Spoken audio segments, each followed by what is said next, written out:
기원 후 800년 가나 제국은 서아프리카에서 가장 번창하는 제국으로 오늘날의 말리, 모리타니, 세네갈 일부 지역을 포함하는 광범위한 영토에 걸쳐 있었습니다. 4세기경에 시작되어 13세기경에 쇠퇴하기 시작한 이 제국은 사하라 사막을 넘나드는 무역 루트의 중심지로서 번성했습니다. 가나 제국의 역사, 경제, 사회, 문화에 대해 종합적으로 설명하겠습니다. 가나 제국의 역사.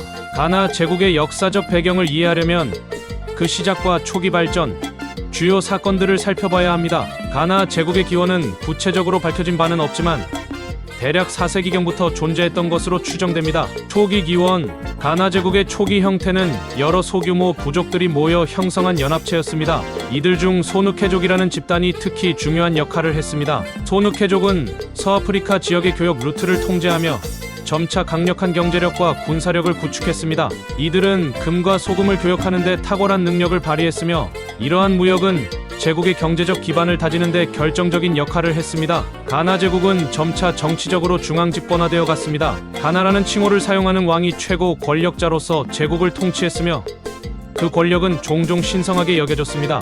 왕은 군사적, 행정적, 종교적 권한을 모두 갖고 있었고 여러 부족장들과 귀족들을 통해 제국을 관리했습니다. 9세기 이후 가나 제국에서는 이슬람교가 점차 도입되기 시작했습니다.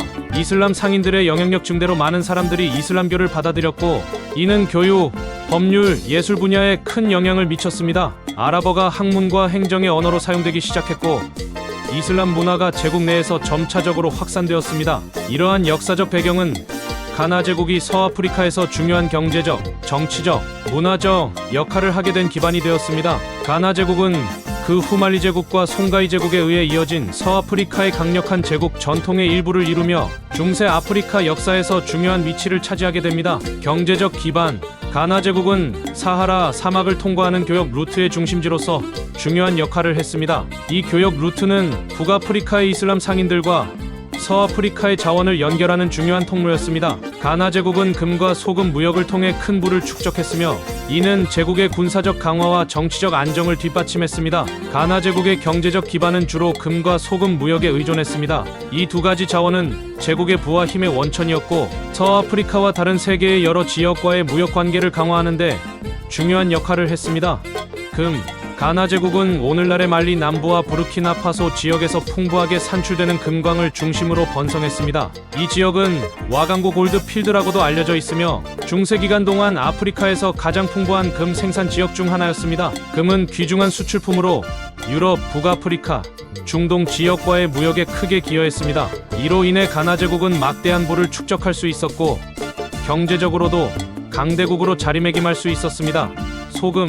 소금은 사하라 사막의 북부 지역, 특히 타우단트와 아우단 광산에서 채취되었습니다. 소금은 그 당시 아프리카 내륙 지역에서 특히 중요한 상품이었는데 보존제로서의 역할뿐만 아니라 인간의 건강에 필수적인 미네랄을 제공하는 데 필수적이었습니다. 소금은 또한 교역의 매개체로 사용되기도 했으며 사하라 사막을 건너는 무역 경로를 따라 북아프리카와 서아프리카 사이의 중요한 교역 품목이었습니다. 가나 제국의 경제는 이 두 가지 자원을 중심으로 한 강력한 무역 네트워크에 의해 지탱되었습니다. 사하라 사막을 횡단하는 교역 루트는 이슬람 상인들과의 연결고리를 제공했으며 이들은 금, 소금, 구리 등의 귀중한 자원을 아프리카 내륙에서 북아프리카와 중동으로 그리고 유럽으로 옮기는 데 중심적인 역할을 했습니다. 이러한 경제 활동은 가나 제국에게만 유리한 것이 아니었고 서아프리카 지역의 다른 문화와 사회에도 큰 영향을 미쳤습니다. 특히 가나 제국의 경제적 번영은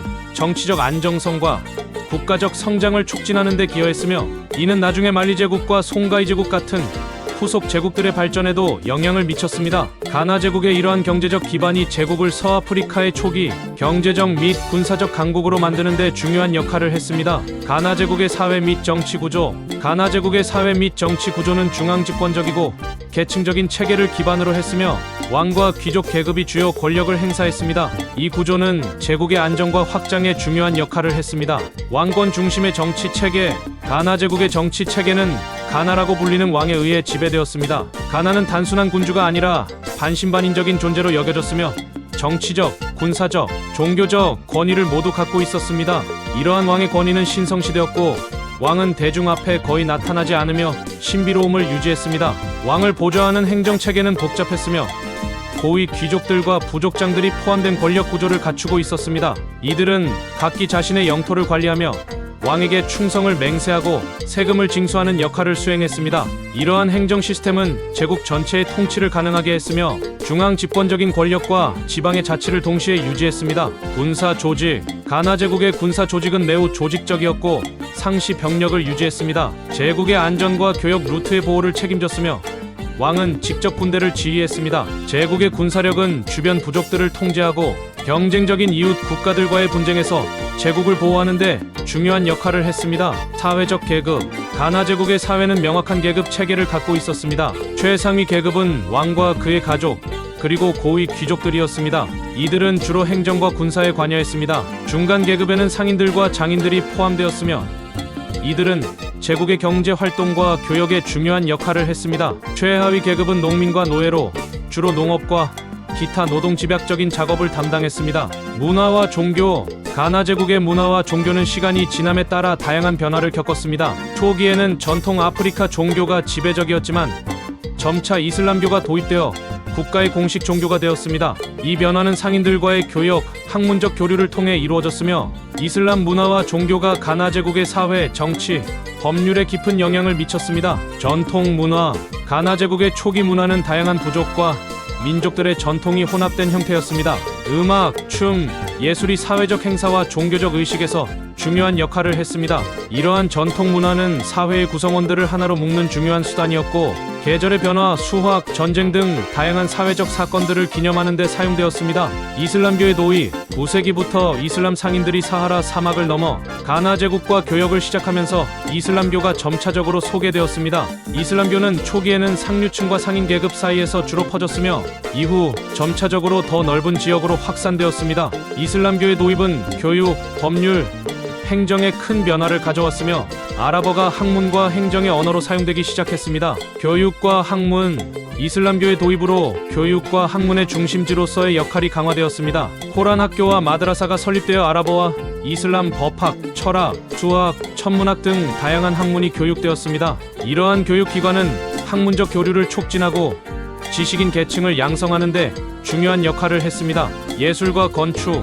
이슬람 문화의 영향은 가나 제국의 예술과 건축에도 반영되었습니다. 이슬람 건축 양식과 아라베스크 문양이 도입되어 공공건물과 모스크 건축에 사용되었습니다. 또한 금속 공예, 직물 제작, 도자기 등 전통 공예품 제작 기술이 발전하였고 이는 무역을 통해 다른 지역으로 전파되었습니다. 가나 제국의 문화와 종교는 제국의 정치적, 경제적 발전과 밀접하게 연결되어 있었으며 이는 제국이 외부 세계와 교류하고 자신들의 정체성을 유지하며 발전하는 데 중요한 역할을 했습니다. 이러한 문화적 유산은 후대의 말리 제국과 송가이 제국에도 영향을 미쳐 서아프리카의 문화적 풍경을 형성하는 데 기여했습니다. 가나 제국의 쇠퇴와 몰락. 가나 제국의 쇠퇴와 몰락은 내부적 요인과 외부적 압력이 복합적으로 작용하면서 발생했습니다. 이 과정은 21세기부터 시작되어 13세기에 걸쳐 점차적으로 진행되었습니다.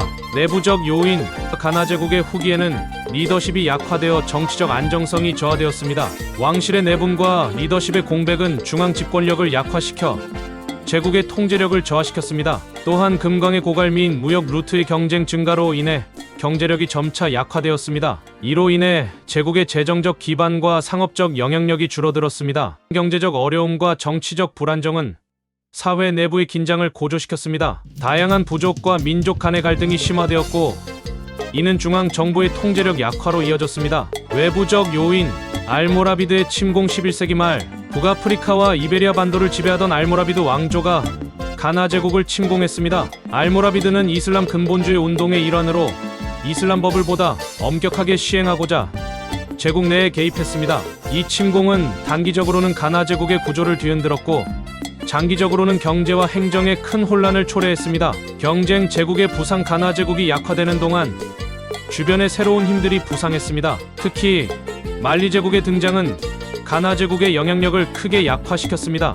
말리 제국은 효율적인 군사력과 강력한 리더십을 바탕으로 가나 제국의 전통적인 영토 일부를 통합하며 영향력을 확대했습니다. 결과적 쇠퇴. 가나 제국은 내부적 요인과 외부적 압력의 복합적 작용으로 점차 쇠퇴하였고 최종적으로는 말리 제국에 편입되어 역사 속으로 사라졌습니다. 가나 제국의 몰락은 서아프리카의 역사적, 문화적, 경제적 풍경에 큰 변화를 가져왔으며 그 영향은 후대 제국들에게도 지속되었습니다. 가나 제국의 몰락은 서아프리카 역사의 중요한 전환점이 되었고 이는 말리 제국과 송가이 제국의 부상과 함께 새로운 역사적 시대의 시작을 알렸습니다.